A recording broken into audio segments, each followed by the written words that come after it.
Welcome to our YouTube channel maths by Govind sir, जिसमें हम competitive maths and academic maths दोनों की ही प्रिपरेशन करते हैं। बोट एंड स्ट्रीम का क्वेश्चन है, a boat travels a certain upstream distance from A to B and returns back to initial place in total 3 hours. If the speed of boat in still water is 9 km per hour and the speed of stream is 3 km per hour, find the distance AB that we have to identify. Question के according दो points के बीच की distance को cover करना है, तो that means that is A and B distance, let's suppose. Okay, now question के अकॉर्डिंग कहा गया है the speed of boat in still water is 9 km per hour and the speed of stream is 3 km per hour. Okay, boat upstream direction में, let's suppose पानी इस तरफ बह रहा है. ओके, किस स्पीड से बह रहा है क्वेश्चन में गिवन है 3 km per hour की स्पीड से, that is given. Okay, speed of stream is given and the speed of boat in still water भी हमें गिवन है, तो बोट की स्पीड भी क्वेश्चन में गिवन है, तो लेट दैट इज बोट, और इसकी स्पीड भी क्वेश्चन में गिवन है 9 km per hour है, किलोमीटर पर आवर है. अब बोट को वाटर की अपोजिट डायरेक्शन में ए टू बी जाना है. Okay, A to B water की अपोजिट डायरेक्शन में जाना है एंड फिर बी से ए की तरफ भी आना है. ओके, तो क्वेश्चन के according A to B water की अपोजिट डायरेक्शन है, दैट इज, तो ए से बी की तरफ अपोजिट डायरेक्शन, तो अपोजिट डायरेक्शन में जाना है, इस पर्टिकुलर डिस्टेंस को कवर करना है और फिर वापस इसी पर्टिकुलर पॉइंट पर लौट करके भी आना है. तो ऐसे केस में वाटर की अपोजिट डायरेक्शन और वाटर की डायरेक्शन में डिस्टेंस को कवर करना है. ओके, और वाटर की अपोजिट डायरेक्शन की किसी भी डिस्टेंस को अप स्ट्रीम स्पीड से कवर करते हैं, तो हमें अप स्ट्रीम स्पीड की रिक्वायरमेंट होगी. तो अप स्ट्रीम स्पीड क्या होता है, स्पीड ऑफ बोट में से स्पीड ऑफ स्ट्रीम को माइनस कर देते हैं, तो that is 6 km per hour, that is the up stream speed.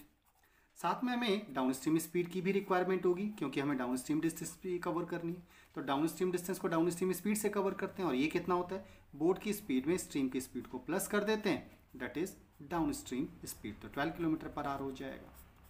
Now question के अकॉर्डिंग ये जो डिस्टेंस है, let suppose that distance is D, that we have to identify. Okay, तो क्वेश्चन के अकॉर्डिंग डाउन स्ट्रीम डायरेक्शन में जाना है, उसमें एक सर्टेन टाइम लगेगा, डाउन स्ट्रीम टाइम. फिर अप स्ट्रीम डायरेक्शन में जाना है, तो उसमें भी कुछ टाइम लगेगा. मिलाकर टोटल टाइम हो जाएगा कितना लगा क्वेश्चन के स्टेटमेंट के अकॉर्डिंग. ओके, दैट इज, अगर डाउन स्ट्रीम टाइम निकालना है तो टाइम होता है डिस्टेंस अपॉन स्पीड. कितनी distance, D distance. Down stream distance को डाउन स्ट्रीम स्पीड से कवर करते हैं, तो डाउन स्ट्रीम स्पीड 12 है, 12 की स्पीड से कवर करेंगे, plus up stream time, up stream distance upon time होगा, तो डिस्टेंस तो डी ही कवर करनी है, divided by up stream time कितना होगा, तो टाइम होता है distance upon speed. Up down up stream distance को अप स्ट्रीम स्पीड से कवर किया जाएगा, अप स्ट्रीम स्पीड है 6 km per hour. कुल मिलाकर टोटल कितना टाइम लगता है, तो क्वेश्चन के अकॉर्डिंग टोटल टाइम 3 hours लगता है, सो दैट इज 3 hours. इसे सिंप्लीफाई करके हमें डी की वैल्यू को आइडेंटिफाई करना है. ओके,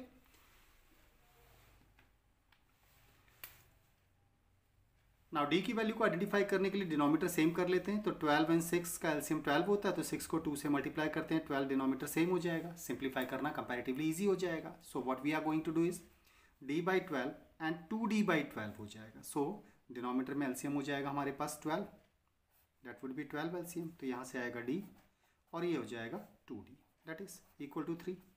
जिसे फर्दर सिंप्लीफाई करेंगे तो 12 3 36 हो जाएगा इधर, और इधर 2 + 1 3d हो जाएगा, तो 3d equal to this one. सो डी की वैल्यू कितनी हो जाएगी 36/3, दैट इज 3 से डिवाइड करते हैं तो दैट इज 12, तो दैट मीन्स 12 km की डिस्टेंस बोट कवर कर रही है. So the option will be D and that is your answer. I hope clear हुआ होगा. कॉन्सेप्ट क्लियर होने पर चैनल को सब्सक्राइब, लाइक एंड शेयर जरूर करें. साथ ही बेल आइकन को भी प्रेस करें, जिससे आने वाली वीडियो का नोटिफिकेशन आपको तुरंत मिल पाए. Thank you.